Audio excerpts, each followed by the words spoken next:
નમસ્કાર વિદ્યાર્થી મિત્રો, આજના વિડીયો લેક્ચરની અંદર આપણે વાત કરવાના છીએ ધોરણ 12 વિષય ગણિત ચેપ્ટર નંબર 10 સદિશનું બીજગણિત સ્વાધ્યાય 10.2 ના દાખલા નંબર 11, 12 અને 13 આ ત્રણ દાખલાઓના આજે આપણે આ વિડીયો લેક્ચરની અંદર સોલ્વ કરવાના છીએ। તો મિત્રો વિડીયોને અંત સુધી જોજો અને વિડીયોમાં તમને કાંઈ પણ કન્ફ્યુઝન જેવું લાગે તો નીચે કોમેન્ટ બોક્સની અંદર અમને કોમેન્ટ કરી જણાવજો અને ખાસ જો ચેનલ ઉપર તમે નવા હો અને હજુ સુધી અમારી ચેનલને સબસ્ક્રાઇબ ન કરી હોય તો સબસ્ક્રાઇબ કરી લો, કારણ કે અહીં તમને ધોરણ 10, 11, 12 સાયન્સ, આ ઉપરાંત કોમર્સ, આ ઉપરાંત કોલેજ એટલે કે 12 પછી તમે જો સાયન્સ કર્યું છે 12 પછી તમે એન્જિનિયરિંગની અંદર અભ્યાસ કરવા જાઓ છો તો તમને એન્જિનિયરિંગના તમામ અપડેટ, આ ઉપરાંત એની અંદર એન્જિનિયરિંગની અંદર મેથ્સ તમને શીખવાડવામાં આવશે, એના લેક્ચરો મૂકવામાં આવશે, લાઈવ લેક્ચર દ્વારા તમને તમામ અપડેટ આપવામાં આવશે। તો ખાસ એ બધાને જોવા માટે અમારી ચેનલને સબસ્ક્રાઈબ કરી દેજો। વધારે સમય તમારો નથી બગાડતા, શરૂ કરીએ। દાખલા નંબર 11માં તમને શું કહેવા માગે છે કે દર્શાવો કે સદિશ 2i caret -3j + 4k caret અને -4i caret + 6j caret -8k caret સમરેખ સદિશ છે। સમરેખ એટલે શું થાય? તો કે એક જ રેખા પર આવેલા સદિશોને સમરેખ સદિશો કહે છે। એના માટે આપણે ગુણોત્તર ચેક કરવો પડે, પણ અહીંયા ગુણોત્તર ચેક કરતા નથી, કારણ કે તમને અહીંયા હું તમને ડાયરેક્ટ જ બતાવું। જોજો બે સદિશો કયા કયા છે હું લખી દઉં, નામ આપી દો, પહેલાને a અને બીજાને b, પછી હમણાં તમને કહું કઈ રીતના બંને સમરેખ છે। લખી દો પહેલાં 2i કેરેટ -3j કેરેટ અને +4k કેરેટ લખી દીધા, અને બીજું છે -4i caret +6j caret -8k caret. હવે નીચેનું જે છે ને b, એમાંથી હું -2 કોમન કાઢું, જોજો તો અંદર શું બાકી રહે? અહીંથી 2 નીકળી જાય, માઇનસ તો શું થાય +2i કેરેટ, અહીં પ્લસ છે તો માઇનસ શું થઈ જશે 3j કેરેટ, અને અહીં શું થઈ જશે માઇનસ છે એ તમે બહાર કાઢો છો તો અહીં પ્લસ થઈ જાય +4k કેરેટ, આવું થઈ જશે મિત્રો। તો હવે આ બંને જોવો તો આ બંને સદિશ કેવા થઈ ગયા? સમાન થઈ ગયા। જો 2, 2, 3, 3 અને 4, 4 આ તો બંને કેવા થઈ ગયા?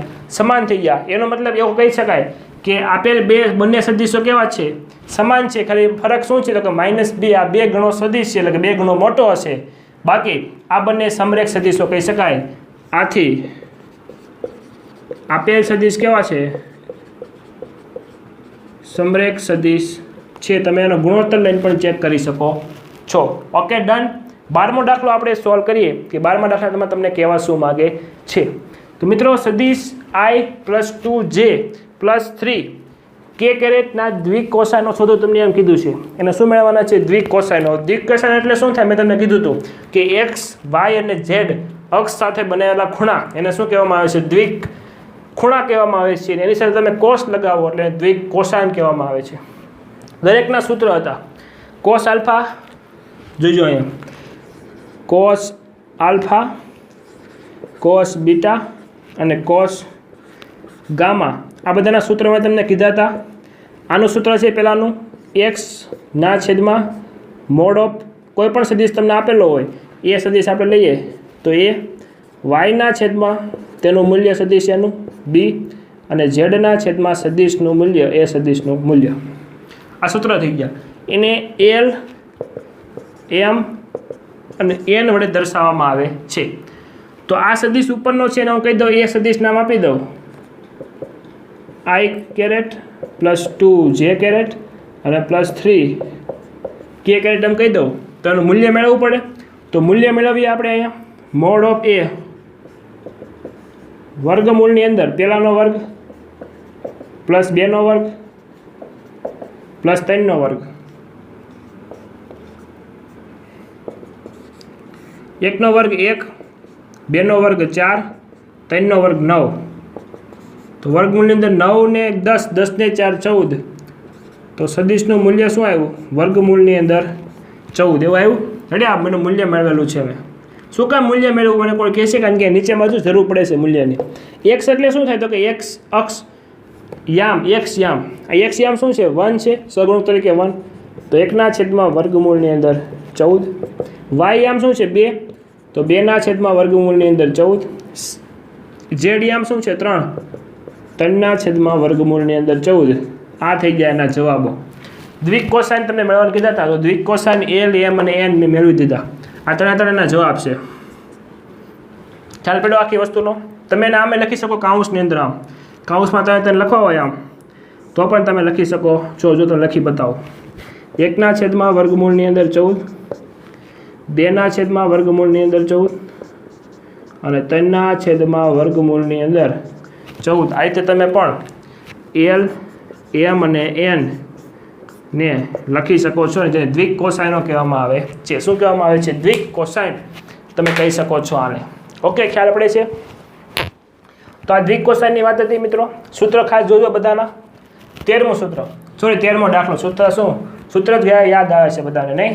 સૂત્ર ખૂબ જ જરૂરી છે ચેપ્ટરની અંદર, ખાસ મિત્રો ધ્યાન રાખજો. 13મો, જે સદિશ બિંદુઓ એ અને બીને એથી બી તરફની દિશામાં જોડતો હોય તેવો સદિશનો દ્વિક કોસાઇન શોધો. તમને બે આપ્યા છે બિંદુ એ અને બી, પરંતુ સદિશ નથી આપ્યો, સદિશ મેળવવો પડશે. ખાલી તમને પ્રારંભિક બિંદુ અંતિમ બિંદુ આપ્યું છે એ અને બી. હવે એથી બી દિશામાં જાય છે એવો સદિશ આપણે મેળવવાનો છે. એટલે અહીંથી ખબર પડે એથી બી છે એટલે ખબર પડે કે એ શું હશે? પ્રારંભિક બિંદુ. આકૃતિ દોરી એટલે વધારે ખ્યાલ આવે. એનું નહીં ખબર પડતી, નહીં? આ એ અને આ બી બિંદુ તમને કીધું છે એથી બી, ત્યાં થઈ જાય એથી બી આમ. તો એ પ્રારંભિક હોય ને બી શું હોય? અંતિમ. નામ લખી દઉં, 1 2 3 -3, સોરી, અને બીના એમ -1 -2 અને 1. સદિશ મેળવો. માનો કે આ એ સદિશ છે. શું છે? એ સદિશ. તો એ સદિશ કઈ રીતે લખાય? યામની બાદબાકી -1 -1 i કેરેટ પ્લસ -2 2, બીજાની બાદબાકી જે કેરેટ પ્લસ ત્રીજાની બાદબાકી 1 માઇનસ, જો અહીંયા -3 છે તો +3 એટલે કે +3 કે કેરેટ વડે દર્શાવવામાં આવે છે. તો માઇનસ પ્લસ તો -2 i કેરેટ માઇનસ પ્લસ મોટા પદની છે એટલે -4 જે કેરેટ અને 3 ને 4 કે કેરેટ.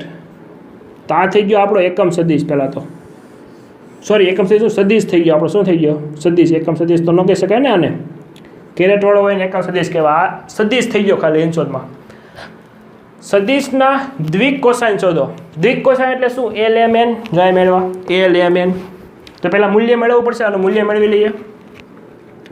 મોડ ઓફ એ સદિશ વર્ગમૂળની અંદર અહીંયા -2 વર્ગ કરવો પડશે, પ્લસ -4 વર્ગ પ્લસ 4 વર્ગ. તો વર્ગમૂળની અંદર -2 વર્ગ 4, 4 વર્ગ 16, અહીંયા 4 વર્ગ 16. તો 16 ને 16 32, 32 ને 4 36. તો વર્ગમૂળની અંદર 36. તો જવાબ શું આવે? 6. તો મોડ ઓફ એ સદિશ એનો જવાબ શું આવ્યો? 6 એવો જવાબ આપણે આવે છે. Okay, clear? ડન થાય છે આટલી વસ્તુ. હવે આપણને કીધું છે દ્વિક કોસાઇન શોધો એટલે એલ, એમ અને એન. તો હવે ડાયરેક્ટ લખું છું. રેડી? જોજો અહીંયા એલ શું થાય? એલ સૂત્ર લખાવો. x/, મોડ ઓફ એ સદિશ. x એટલે એક્સિયમ. એક્સિયમ શું છે? -2. તો -2 ની અંદર અપોન 6. તો 3 દુ 6 વધી પડી 1 ઉપર, સોરી વધી પડી શું? અંશની અંદર 1. એમ વધી યાદ આવી જાય છે. નાના હતા તો એવું બહુ કર્યું નહીં, વધી પડી 1, આ કર્યું તે, એવું બધું મન ફાવે એવું કરતા હતા. વાય અપોન મોડ ઓફ એ સદિશ. વાય બિંદુ ક્યાં છે આપણી પાસે? -4 અપોન 6. તો 2 ને 2 4, 3 દુ 6. તો -2/3 જવાબ. એન લખાવો. સૂત્ર પહેલાં સૂત્ર યાદ હોય ને, z/, mode of A. Z, where is your Z? અહીંયા 4 અપોન 6 તો 2 અને નીચે 3. તો મારે એલ એમ એન લખવું હોય તો આ રીતે લખી શકાય. કઈ રીતે? તો કે એલ એમ એન બરાબર કાઉન્સની અંદર -1/3, ત્યારબાદ -2/3 અને 2/3 વડે દર્શાવી શકાય છે. આને કહેવાય દ્વિક કોસાઇનો. Okay, done. ક્લિયર થાય છે આટલી વસ્તુ? કંઈ કન્ફ્યુઝન છે? ન હોય તો ખાસ ચેનલ ઉપર નવા ચેનલને સબસ્ક્રાઈબ કરી દેજો, બાજુમાં આપેલ બેલ આઇકનને દબાવી દેજો, જેનાથી તમને અવનવા નોટિફિકેશન અમારી ચેનલના મળતા રહે.